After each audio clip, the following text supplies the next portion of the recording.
mahiya naman po tayo sa Kongreso. Dahil hindi lang po kayo bayad, tumutulong po pa po kayo sa amin. Tubong lugaw po. Sa amin, tubong lugaw po. Tubong lugaw po.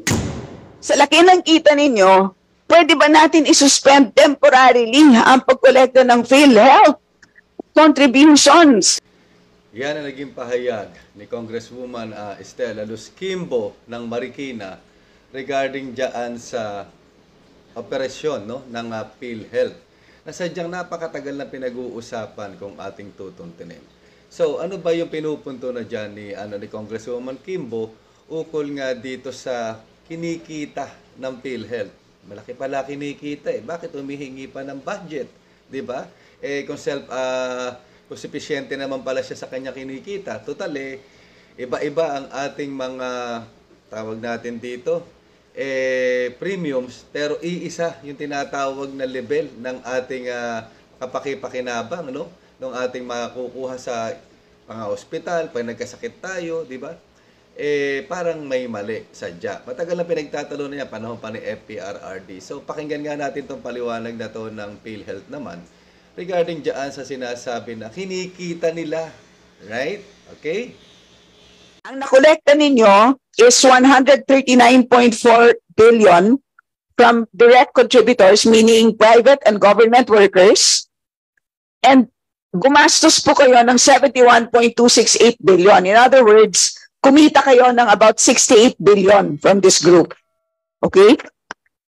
So, what is clear is, ang laki po ng kinikita ng PhilHealth. Okay? Hindi lang mula sa nagbabayad ng premium contributions tulad nating mga workers, kung hindi, pati rin from government.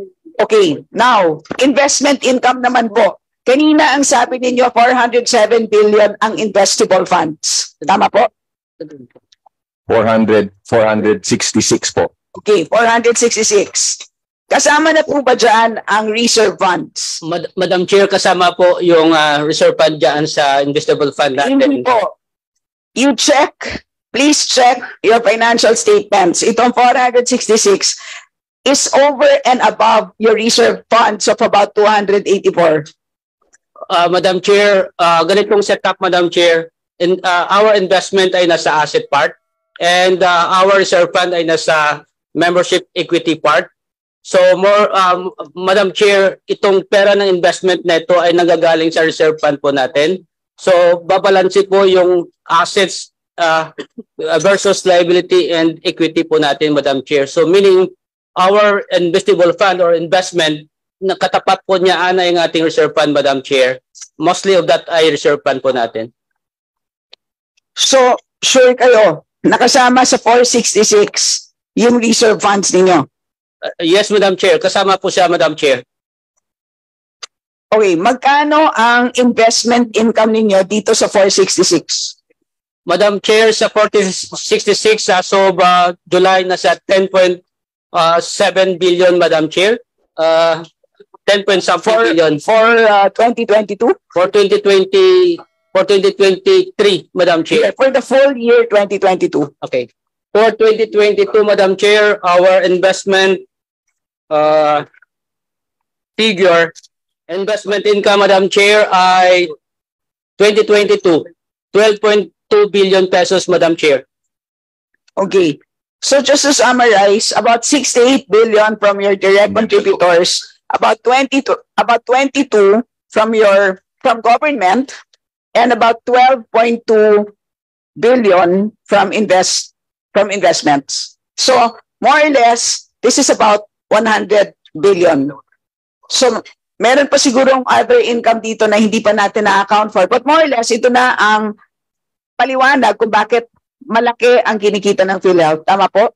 Madam Chair, tama po, Madam Chair. So investment and premium, Madam Chair, ang ating source of net income, Madam Chair. Okay.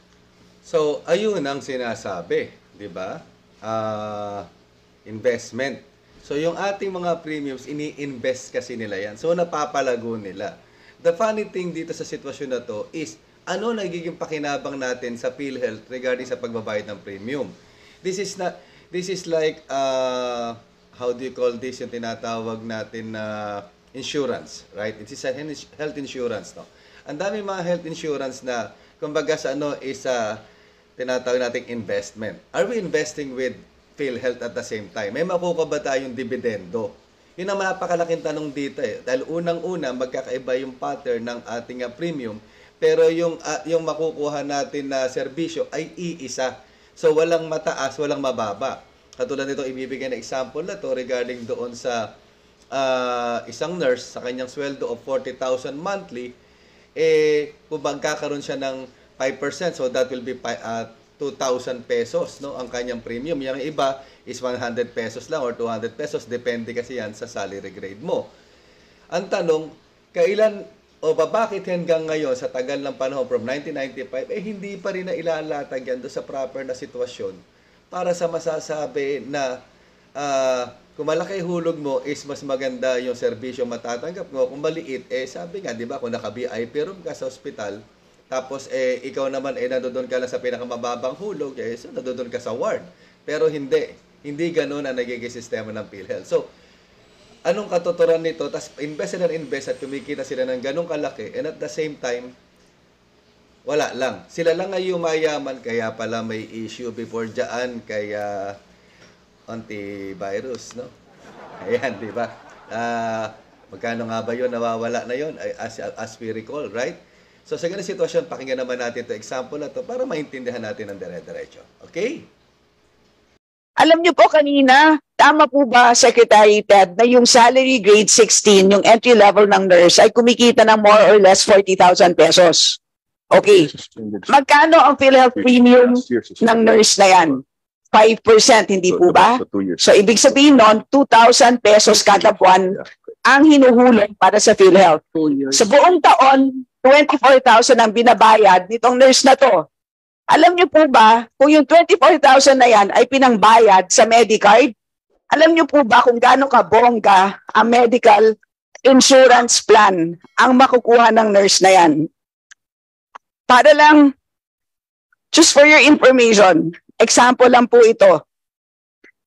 Medicard VIP plan, ito po mga kasama. Outpatient consultation, 5.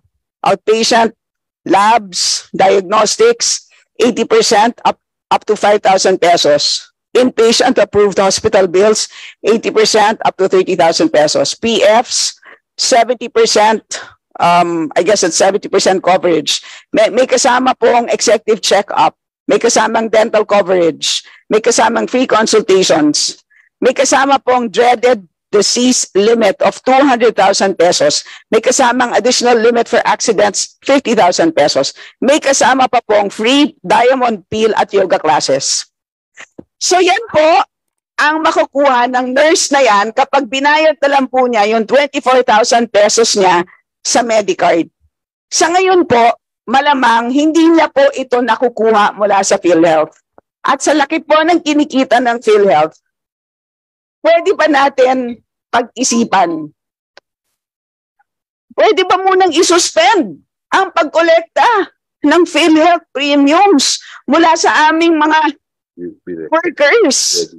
Yun ang isang talaga napakalinaw na example na binigay ni Congresswoman Kimbo dito sa sitwasyon na to, na kung tutuusin is napakahaba na nga naman ang panahon na pinapangako ng PhilHealth regarding dyan sa, kumbaga sa magdedepende ang serbisyong matatanggap mo, no, sa premium na hinuhulog mo. Pero katulad namin, nung pinanganak yung panganay ko, way back in 2009, nung binayaran namin yung buong taon, no, in advance. Nung nanganak ang misis ko na October, abay, may sinagot sa amin ng PhilHealth, hindi pa rin kasi dumarating yung time na yun. Kaya nga nagbayad ka ng 1 year in advance, pero hindi napakinabangan. Actually, wala kaming nakuha ni kahit anong benepisyo sa PhilHealth. Ngayon, kaya napakaraming Pilipino ang umiiral ng tema na tinatamad sa pagbabayad na yan, na tinatawag natin na compulsory, no, sa gobyerno. Pero ginigisa tayo sa sarili nating mantika. Itong PhilHealth na to talaga napakalaking problema nito sa napakahaba ng panahon. 'Di ba? Tapos, hay nako, sabi nga, papanoorin natin ng buo, panoorin nyo ng buo itong parte na to upang maintindihan at kayo na rin naman ang huhusga. Pero may isang part kasi dito sa may, kinuha lang natin yung, kay na-caption lang natin si Congresswoman Kimbo dito, panoorin nyo, pakinggan nyo, na okay na sana right? At kung kailangan ninyong mag-umpisa po kayo sa Marikina City. Yes. Yes po. Ayun lang. Okay na sana 'di ba? Ang ganda ng approach. Actually, she's talking about sa PWD diyan sa part na yan, no? Pero yun ang kino-quote kasi natin is mag-umpisa kayo sa Marikina City. This is what's happening, no? Sabi nga natin politics doesn't exist only sa panahon ng kampanya, but it exists diyan sa mga budget hearing, sa mga hearing na ginagawa nila, yung mga kaso na gusto nila pagtripan, at kung ano-ano pa. It's a way of campaign. Kasi sabi nga, if you are really concerned regarding the entire Filipino people nationwide, dapat talaga niyan is wala yung start-up regarding sa iyong distrito. Yun to naman ay payo lang naman, no? Sabi nga, kasama natin yan si Congresswoman Kimbo, yun nga lang specifically campaigning regarding her own district is kinda pathetic para sa akin, no? Na may mali, di ba? Kasi sabi nga, pag sabi umpisahan mo yan, right? In general, lahat dapat makikinabang. Isang bagsakan. Kasi mula Batanes hanggang Hulo, 'di ba? Ang kapakinabangan ng PhilHealth sa paghuhulog na 'yan ng premiums of iba-ibang level regarding nga sa iyong salary grade, right? Ayan, so panoorin natin ang buo itong parte ng session na ito upang mas maunawaan natin yung pagpapaliwanag ng PhilHealth regarding diyan sa malaking kinikita nila. Kaya nga nire-request na baka pwede mo natin suspindihan hanggang sa maipakita nila na nagiging ganap yung kanilang mga pinapangako na parang puro pangakong napapako lang sa napakahabang panahon. But before we move forward, sabi nga, kung bago ka sa channel ko na to, please don't forget to click like, leave your comments, subscribe, and don't forget to hit that notification bell and click all para lagi kang updated sa aking mga bagong uploads at maka-join ka sa aking mga live. Himayin at balitaktakan, and please, share so we can spread the love and the knowledge. Okay? So, tara. Pakinggan natin ng buo itong parte ng hearing na to ukol dyan sa hinaing or issues na ibinabato ni Congresswoman Kimbo dyan sa PhilHealth, no? Dito sa budget hearing ng DOH. At again, sabi ko nga, Congresswoman Kimbo, mas maganda kasi kapag sinabi mo kasi na para sa mamamayan, hindi naman mawawala na dahil distrito mo ngayon sa Marikina. Yun nga lang sabi nga, ang ganda na sana kaso may pahapyaw na gano'n na para bang, syempre, maririnig nga naman yan ng iyong mga constituents dyan sa Marikina. Alright? So, tara, panoorin natin ito.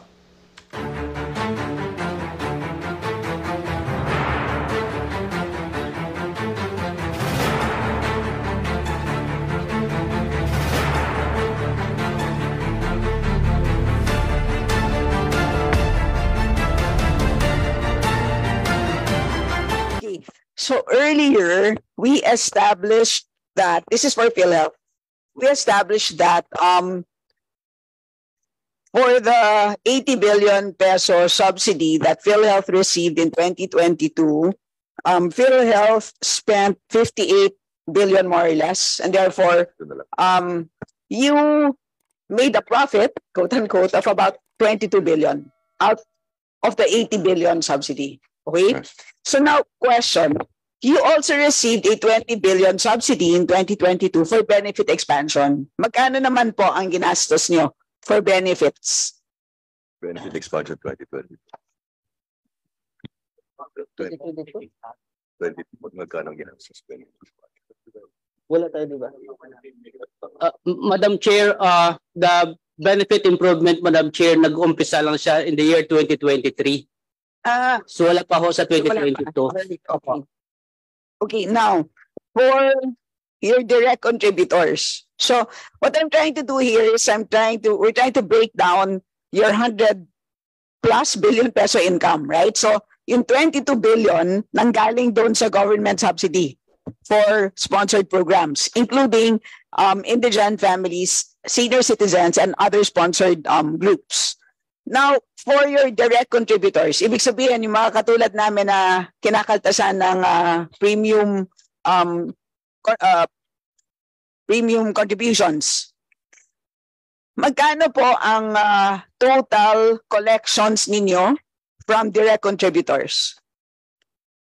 Both from the private sector and government in 2022. Madam Chair, ang total collection ng PhilHealth is amounting to 207.20, Madam Chair, and if we gonna deduct the 79 billion, Madam Chair, from the national government, that's amounting to 207.2 minus 79, 128 billion, Madam Chair, more or less.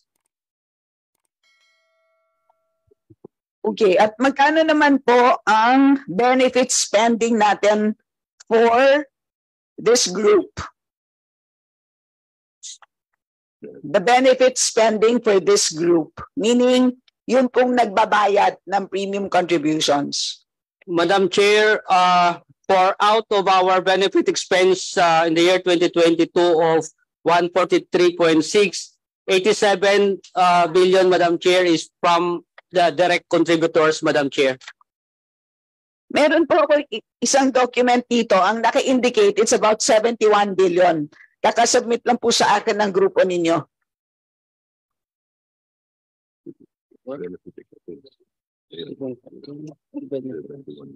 So I'm assuming that this submission is correct. So subtracting 71 billion, What year was that po? Sorry. 2022.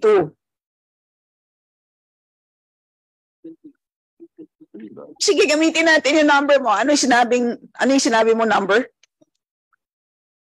Benefit, Madam Chair, the benefit expense for direct contributors, 87 billion, Madam Chair. 87. Apo. So, kumulekta kayo ng 128 billion, nag-spend kayo ng 87. So, more or less, kumita kayo ng mga 41 billion. Okay? 43. Yeah. But actually, please check your records because what you submitted to me, ang nakolekta ninyo is 139.4 billion from direct contributors, meaning private and government workers. And gumastos po kayo ng 71.268 billion. In other words, kumita kayo ng about 68 billion from this group. Okay? So, what is clear is, ang laki po ng kinikita ng PhilHealth. Okay? Hindi lang mula sa nagbabayad ng premium contributions tulad nating mga workers, kundi pati rin from government. Okay, now, investment income naman po. Kanina ang sabi ninyo, 407 billion ang investable funds. Tama po? 466 po. Okay, 466. Kasama na po ba dyan ang reserve funds? 150. Ano pa? Yung kasama ng reserve funds. Sa- 466. Kasama na siya. Kasama. Sige po na. Madam Chair, kasama po yung reserve fund dyan sa investable fund natin. Hindi po. You check, please check your financial statements. Itong 466 is over and above your reserve funds of about 284. Madam Chair, ganitong setup, Madam Chair, our investment ay nasa asset part and our reserve fund ay nasa membership equity part. So more, Madam Chair, itong pera ng investment neto ay nagagaling sa reserve fund po natin. So babalansi po yung assets versus liability and equity po natin, Madam Chair. So meaning our investable fund or investment, nakatapat po niya ay yung ating reserve fund, Madam Chair. Mostly of that ay reserve fund po natin. So, sure kayo, nakasama sa 466 yung reserve funds ninyo. Yes, Madam Chair. Kasama po siya, Madam Chair. Okay, magkano ang investment income ninyo dito sa 466? Madam Chair, sa 4066 as of July, nasa 10.7 billion, Madam Chair. 10.something billion. For 2022? For 2023, Madam Chair. For the full year 2022. Okay. For 2022, Madam Chair, our investment figure 2022 investment. Investment income, Madam Chair, ay 2022, 12.2 billion pesos, Madam Chair. Okay. So just to summarize, about 68 billion from your direct contributors, about 22 from government, and about 12.2 billion from investments. So more or less, this is about 100 billion. So meron pa sigurong other income dito na hindi pa natin na-account for, but more or less, ito na ang paliwanag kung bakit malaki ang kinikita ng PhilHealth. Tama po? Madam Chair, tama po, Madam Chair. So investment and premium, Madam Chair, ang ating source of net income, Madam Chair. Okay. Question.